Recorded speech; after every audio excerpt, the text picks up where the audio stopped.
पण मला अतिशय आनंद झाला की या केवळ पालकांच्या सत्रासाठी म्हणून काही पालक आवर्जून आलेले आहेत आणि त्यांचं मी नक्की मनापासून स्वागत करतो. एक वेगळा प्रयोग हा आहे, कारण शेवटी हे जे काही शिक्षण धोरण येतं आहे त्याची माहिती ही पालकांपर्यंत पोहोचणं हे अत्यंत गरजेचं आहे. खरं म्हणजे असे कार्यक्रम आयोजित करणं ह्याला एक खूप मोठं धाडस लागतं. आजकाल लोक कशालाही गर्दी करतील, पण शिक्षणाच्या विषयात गर्दी करतील असा फक्त निकालाचा दिवस असतो. उरलेल्या 364 दिवसात शिक्षणाला गर्दी होत नाही. म्हणजे अगदी आत्ता आपल्या समोर झालेल्या निवेदनात सुद्धा करिअरसाठी कोणकोणती गुणवैशिष्ट्ये झाली पाहिजेत आपण सहज बघितलं असेल तर त्याच्यात सगळ्यात शेवटचं करिअर होतं टीचर. समाजाची मानसिकता आहे ही. त्यामुळे मित्रांनो, आपण सगळेजण वर्षभर काय करतो आहोत याच्यात आपण एका दिवसामध्ये टेस्ट होतो आणि ती टेस्ट आपला पालक करत असतो. म्हणून या आता नवीन आलेल्या शिक्षण धोरणाने पालकांचा सहभाग शिक्षणामध्ये वाढवणं हे एक महत्वाचं उद्दिष्ट ठेवलंय. कारण पालकांना वेळ नाही, वेळेची कमतरता आहे आणि खरं सांगायचं म्हणजे साऱ्या समाजालाच प्रत्येक गोष्ट आउटसोर्स करायची सवय लागली. मग सरकार आपली कामं आउटसोर्स करतंय, महामंडळ आपली कामं आउटसोर्स करतंय, तसं पालकही आता आपलं संगोपनाचं काम आउटसोर्स करायला लागले. आणि त्यांना असं वाटायला लागलंय की फी भरली आणि मुलाला शाळेत घातलं की माझी जबाबदारी कमी आणि आता सगळी जबाबदारी शाळेची आहे. आणि मग शाळेकडनं अपेक्षा काय असतात? बरेच शिक्षक इथे आहेत, त्यांना माहिती आहे, रोज माझा पाल्य काय करतो त्याचं व्हिडिओ शूटिंग करून मला पाठवा. आणि एवढंसं करायला काय हरकत आहे, अशी पालकांची अपेक्षा असते. किंवा पालकांची अपेक्षा काय असते, तुम्ही अभ्यासच देत नाही, मग वर्गात काय घेता आम्हाला कसं कळणार? मग वर्गात काय घेता हे आम्हाला पण आधी कळवा, मग आम्ही त्याच्यात जे काही आमचा व्यस्त दिनक्रम आहे त्याच्यातली 3-3.5 मिनिटं जे त्या मुलाशी आम्हाला बोलता येईल त्यातल्या 2 मिनिटात आम्ही ठरवू शिक्षक काय करतात आणि काय करत नाहीत. अशा अपेक्षा खूप पालकांच्याही बदलत चालल्या आहेत. जसं उद्घाटनाच्या सत्रात आपल्याला नानांनी सांगितलं की आपण व्हॉट्सअपवरती आणि याच्यावर पाहतो की 1 वर्षाचं मूल सुद्धा तो कोच पाण्यात टाकतो आणि मग ते हातपाय मारायला लागतं आणि ते पोहायला शिकतं. आणि आमच्याकडे 10वी 12वी झालं तरी पोराला नको, त्याला पाण्याची भीती आहे म्हणे आणि म्हणून त्याला शिकवत नाहीत. आमच्या ज्ञान प्रबोधिनीमध्ये उद्या आदित्य शिंदे सर किंवा नाईक सर आहेत, त्यांनी एका ठराविक वर्षानंतर त्या मुलाला पोहता येत असेल तरच पुढच्या वर्गात प्रवेश मिळतो. ती सक्तीची कला आहे त्याला. असे प्रयोग शिक्षणात चाललेत. पण हे प्रयोग आपल्याला पालकांपर्यंत येत्या काळात पोचवायला लागतील आणि किंबहुना त्या पालकांना सुद्धा उचलून त्या शिक्षणाच्या तलावर टाकावं लागेल एकदा, की तर ते हातपाय मारतील आणि त्यांनी जे सगळं ओझं आपल्या खांद्यावर दिलंय ना ते आपल्याला त्यांच्याशी शेअर करायला लागेल. या शिक्षण पद्धतीमध्ये पालक आणि शिक्षक हे दोन तटांवरती असलेले आणि एकमेकांना सतत कुठल्या तरी चष्म्यातनं पाहतायत अशी मनोभूमिकाच नाही. ते दोघंही त्या विद्यार्थ्याच्या साठी एकत्र येऊन प्रयत्न करतायत अशा प्रकारची कल्पना मांडली आहे.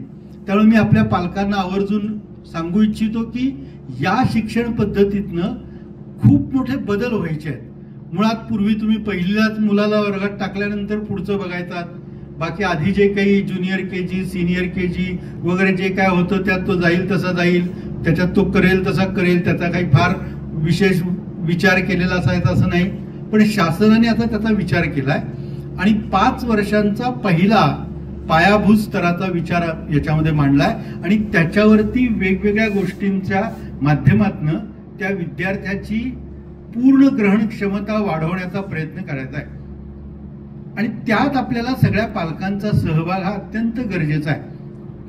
वेगवेगळे प्रयोग त्यासाठी आता आम्हाला शिक्षकांना करायचे आहेत आणि ते शिक्षक प्रयोग करणार आहेत. त्यात तुम्ही जितके पालक जितक्या चांगल्या पद्धतीने त्याला प्रतिसाद देतील तितकी ती त्या विद्यार्थ्याची डेव्हलपमेंट, त्या विद्यार्थ्याचा विकास, त्या विद्यार्थ्याची असणारी जी जी काही आपल्याला पाहिजे त्या प्रकारची प्रगती ही आपण त्याच्यामधनं करू शकणार आहोत. त्यामुळे पालक आणि शिक्षक ही खरोखरच आता मला येता येता कुलकर्णी सर सांगत होते की त्यांच्या शाळेमध्ये त्यांनी जे प्रयोग केले आहेत की पालक आणि शिक्षक हे त्या शाळेची दोन चाकच आहेत आणि ती दोन्ही एकत्र चालली तर विद्यार्थ्याचं भलं होतंय. शाळेने त्याच्या बुद्धिमत्ता विकासनाचा ठेका घेतलाय आणि शाळेतनंच तो होणार आहे असंही नाही. दुर्दैवाने या गोष्टीमुळे आमच्यापैकी काही शिक्षकांना त्याचाही एक अभिनिवेश आहे आणि त्यांना असं वाटतं की मी शिकवतो तेच बरोबर. मला विचारतायत 30-35 वर्ष झाले मी इथंच आहे असंही व्हायला लागलंय. पण बरोबरीने या पालकांचा सहभाग आणि पालकांचा सहभाग म्हणजे प्रगती पुस्तकावर सही करणं एवढाच नाही आपल्याला अपेक्षित.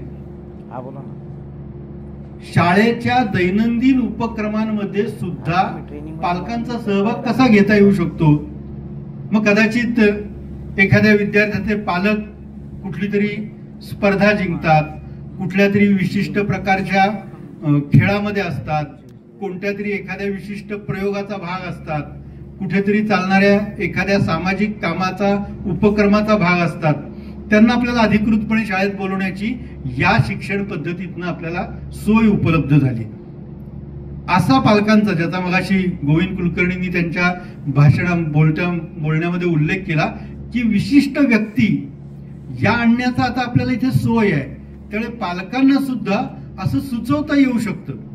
बऱ्याचदा असं होतं की पालक जेव्हा सुट्टीत मुलाच्या बरोबर कुठेतरी जातात आणि त्यांना असं लक्षात येतं की एखाद्या ठिकाणी काहीतरी प्रयोग चाललाय तो खूप चांगला आहे आणि मग त्यांना लगेच असं वाटायला लागतं की नाही माझ्या मुलाला पण हे दिलं पाहिजे आणि म्हणून मग ते लगेच शाळेत सांगतात की आम्ही तिथे गेलो होतो तिथं असं होतं आपल्याकडे का नाही असं लगेच तो प्रश्न येतो. पण त्यात त्यांचा सहभाग वाढवला की आपोआप हे प्रश्न पण त्याच्यातले नक्की आपल्याला कमी करता येतील. त्यामुळे या शिक्षण धोरणातनं आपल्याला वेगवेगळ्या पद्धतीनं पालकांचा सहभाग हा वाढवायचा आहे आणि पालकांना सुद्धा आपल्याला आवाहन करायचं आहे की तुम्ही शाळेच्या सगळ्या व्यवस्थेचा एक भाग आहात. उद्या आदित्य शिंदे सर इथे आपल्याला पंचकोशाधारित शिक्षणाच्या काही प्रयोगांची माहिती देतील. त्यात त्यांच्या गेल्या काही वर्षातला अनुभव हा आहे की जितका पालकांचा सहभाग चांगला असेल तितके ते प्रयोग चांगले यशस्वी होतात. पालक एखादा उपक्रम शाळा करायला सांगते आणि घरी गेल्यानंतर पालक म्हणतात हे कसले शिकवतात याची काही गरज नाही की तो मुलगा संभ्रमात पडतो ना. कारण त्याच्या दृष्टीने त्याचे आयडियल असतात त्याचे शिक्षक. माझ्या शिक्षकांनी सांगितलंय आणि घरात वडील तर असं म्हणतात याचा काही उपयोग नाहीये किंवा आई काहीतरी वेगळंच सांगते. तर याच्यातनं सुद्धा आपल्याला त्याच्यामध्ये एक वाक्यता निर्माण करायची आहे. त्याला प्रश्न पडले पाहिजेत अशा पद्धतीचा पालकांचाही सहभाग आपल्याला कसा करता येईल.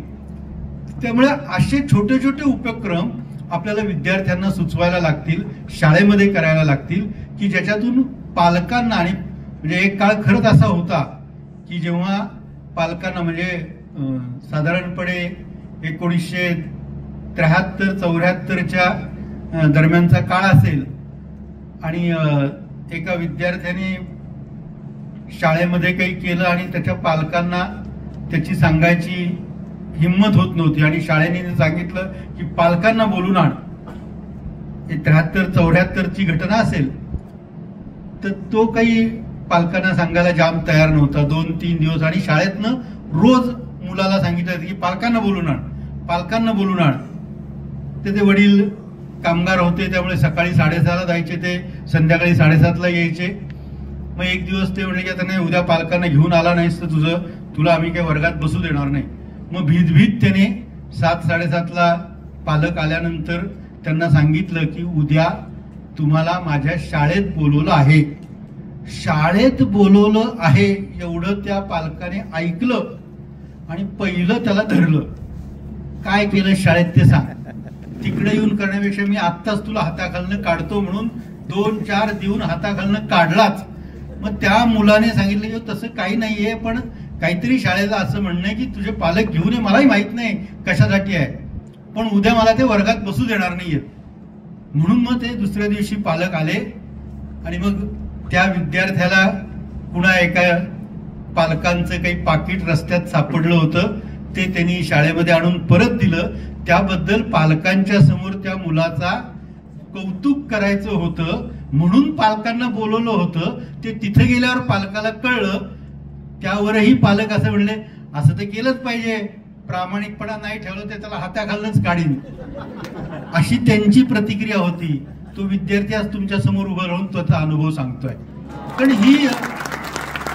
ही पालकांची शाळा आणि शिक्षणाकडे बघण्याची वृत्ती होती. शाळेतनं पालकांना बोलवलंय, तिथून आता आपण अगदी दुसऱ्या टोकाला आलो. म्हणजे किती आता कॉशियस होत पालक, किती कॉशियस आहेत. तर त्यांना मिनिटाला असं वाटतं की माझा मुलं शाळेत असेल तरी मला कळावं, आणि त्याला तो गिल्टी असतो की आपण त्याला वेळ देऊ शकत नाही आहोत. पण त्याचा इतका अतिरेक असतो की एखाद दिवसाचा व्हिडिओ नाही पाठवला की लगेच ते त्याचं पत्र आणि मग ही शाळा, मग त्याच्यावरनं डायरेक्ट शाळेवरती रिमार्क. काय म्हणजे असं कसं काय तुम्ही करू शकता, कसं काय, बरं किती अपेक्षा असतात. हे सोडायला कोण येईल माहिती नाही, न्यायला रिक्षावाला येईल का कोण येईल, पण तो रिक्षावाल्यात ते गेला की नाही, तो बसला की नाही, तो पोचला की नाही, हे सगळं शाळेने बघावं, शिक्षकांनी बघावं. मग तो जेवला की नाही, मग त्याचा डबा किती संपला, शाळेतनं दिला असेल तर त्याने अर्धीच पोळी खाल्ली का एकच चतकोर खाल्ली, मग ते कसं कळलं नाही. अशा अनेक प्रकारच्या अपेक्षा आहेत.